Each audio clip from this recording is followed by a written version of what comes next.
अगर मान लिया आपका JRF क्वालिफाइड है तो आपने PhD में एडमिशन ले लिया, तो सेंट्रल गवर्नमेंट आपको फेलोशिप देगी। लेकिन आप ये कहो कि भाई क्या हो अगर मान लिया मेरा सिर्फ नेट रह जाए तो मैं PhD में एडमिशन लेता हूँ, तो क्या भाई मुझे फेलोशिप मिलेगी? तो भाई तब भी आपको फेलोशिप मिल सकती है। तो उसका तरीका ये होता है कि अगर आपका सिर्फ मान लिया आपका सिर्फ नेट रह जाता है तो भी घबराने की बात नहीं है, आप PhD में तब भी एडमिशन ले सकते हो।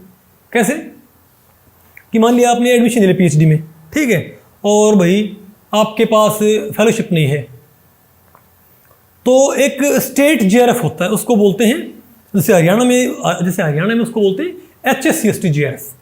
उसमें क्या होता है कि गवर्नमेंट ये कहती है कि भाई वो स्टूडेंट्स अप्लाई करें जिन्होंने JRF के लिए अप्लाई किया था लेकिन JRF क्वालिफाई नहीं कर पाए, ठीक है, उनको अलग से एग्जाम देने की जरूरत नहीं होती, ठीक है।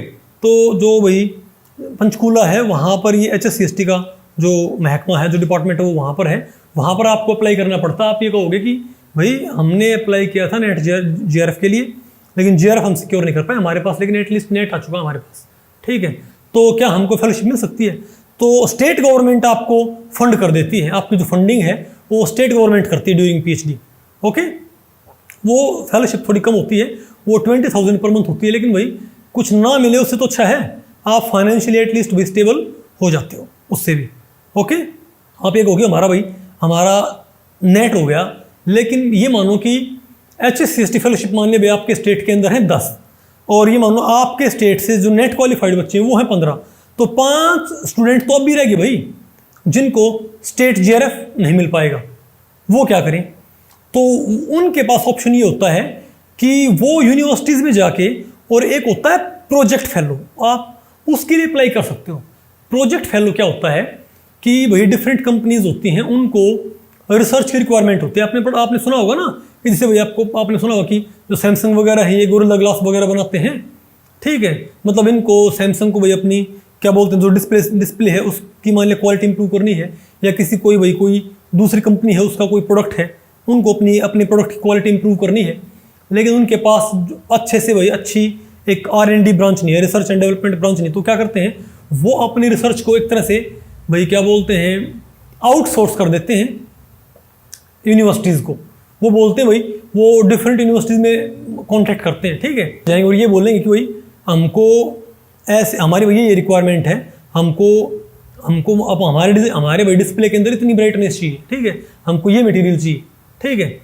और तो जिन यूनिवर्सिटीज़ में जिन प्रोफेसर का काम उस फील्ड में होता है वो उनसे करते हैं कॉन्टैक्ट और उनको अपनी जो प्रॉब्लम वो बताते हैं, फिर वो प्रोफेसर और उनको ये बोलते हैं फिर और कंपनी वाले उनको ये बोलते हैं कि हम आपको क्या बोलते हैं 5 साल के लिए ये फंडिंग करेंगे और 50 लाख का आपका ये होएगा प्रोजेक्ट, ठीक है। 50 लाख में से आप 30 लाख के इंस्ट्रूमेंट परचेज कर सकते हैं, 20 लाख आप कोई जो एसोसिएट है वो हायर कर सकते हैं, तो इसको बोलते हैं प्रोजेक्ट फेलो। तो ये जो प्रोजेक्ट फेलो हैं तो इनको बोलते हैं रिसर्च प्रोजेक्ट। ये गवर्नमेंट फंडेड भी होते हैं और ये प्राइवेट कंपनीज के भी होते हैं, ठीक है। तो ये डिफरेंट यूनिवर्सिटीज़ में आते रहते हैं, तो डिफरेंट यूनिवर्सिटीज़ इन प्रोजेक्ट्स को लेती है और फिर वो जो प्रोफेसर है जिसने वो प्रोजेक्ट लिया है वो उसके लिए एडवर्टाइज करता है। वो कहता है कि मेरे पास एक प्रोजेक्ट आया हुआ है इस फील्ड के अंदर, ऑर्गेनोमेटालिक केमिस्ट्री के अंदर मेरे पास एक प्रोजेक्ट है, हमको इस फील्ड में यहाँ पर ऐसा कुछ काम करना है और मैं एक स्टूडेंट लेना चाहता हूँ, ठीक है। उसको क्या बोलते हैं 20 लाख रुपए मिलेंगे 5 साल के अंदर, ठीक है। उसको यानी कि उसको एक मंथली स्कॉलरशिप उसको दी जाएगी, यानी कि वो प्रोफेसर अपनी जेब से वो पैसे नहीं दे रहा। अगर प्रोफेसर को ये मानो पैसे मिले हैं 50 लाख 30 लाख रुपए तो क्या बोलते हैं इंस्ट्रूमेंट्स के लिए, ठीक है, बाकी जो एक्सपेंसेस उनके लिए, और 20 लाख उसको मिले हैं कोई रिसर्च एसोसिएट हायर करने के लिए, तो वो एडवर्टाइजमेंट निकाल देते हैं। फिर जो बच्चे नेट क्वालिफाइड हैं वो उसके लिए अप्लाई करते हैं और फिर उनको वो जो प्रोजेक्ट के अंदर जो अलॉटमेंट है जो 20 लाख की, उनको वो मंथली मिलनी स्टार्ट हो जाती है, ठीक है। तो आपको अलग अलग यूनिवर्सिटीज़ में आपको पता करना पड़ता है कि कहाँ पर प्रोजेक्ट फेलो अवेलेबल है और कहाँ पर प्रोजेक्ट फेलो अवेलेबल नहीं है, ठीक है। तो यानी कि आप ही माने या तो आपका JRF हो गया, आपको फेलोशिप वहाँ से मिल जाएगी।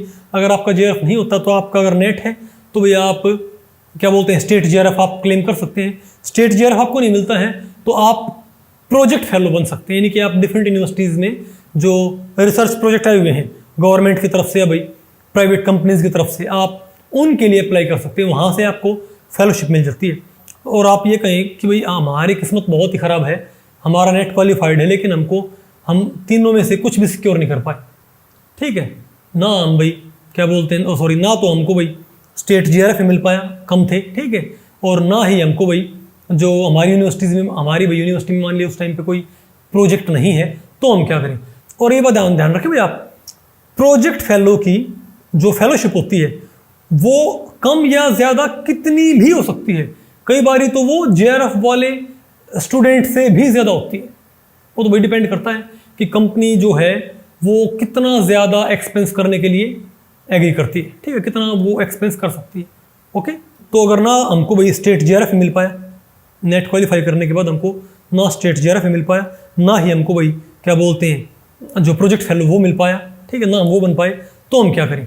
तो भाई तो यूनिवर्सिटी के पास होती है URS। तो हर एक यूनिवर्सिटी आज के वक्त में, मैं आपको बताऊं, ऐसी कोई यूनिवर्सिटी नहीं है जो URS ना निकालती हो, ये उनको URS ही बोलते हैं, URS या URF, यूनिवर्सिटी रिसर्च फेलोशिप या यूनिवर्सिटी रिसर्च स्कॉलरशिप। इसमें क्या होता है कि यूनिवर्सिटी कहती है कि भाई हम 10,000 रुपीज़ पर मंथ हम पे करेंगे आपको। ओके, अगर आपका भाई क्या क्वालिफाई होता है, अगर आपका PhD में एडमिशन होता है, चाहे एंट्रेंस के थ्रू, चाहे भाई नेट के बेसिस पे, अगर आपके पास आप कोई दूसरी कोई फेलोशिप आप नहीं ले रहे हो, ठीक है, तो यूनिवर्सिटी क्या बोलती है, हम आपको पैसे देंगे। ओके, तो भाई इसको बोलते हैं यूनिवर्सिटी, ये पैसे कम होते हैं भाई, लेकिन एटलीस्ट भी कुछ ना मिले, ठीक है, वो कहते हैं ना भाई कि भाई भागते चोर की लंगोटी से ही, ठीक है, तो कुछ ना मिले उससे बेटर ये तो है भाई कि आपको 8-10 हज़ार रुपये भी अगर मान लिया भाई यूनिवर्सिटी रिसर्च स्कॉलरशिप आपको मिल जाती है, तो उसका भी बेनिफिट है, उसका भी आपको फ़ायदा है। ओके।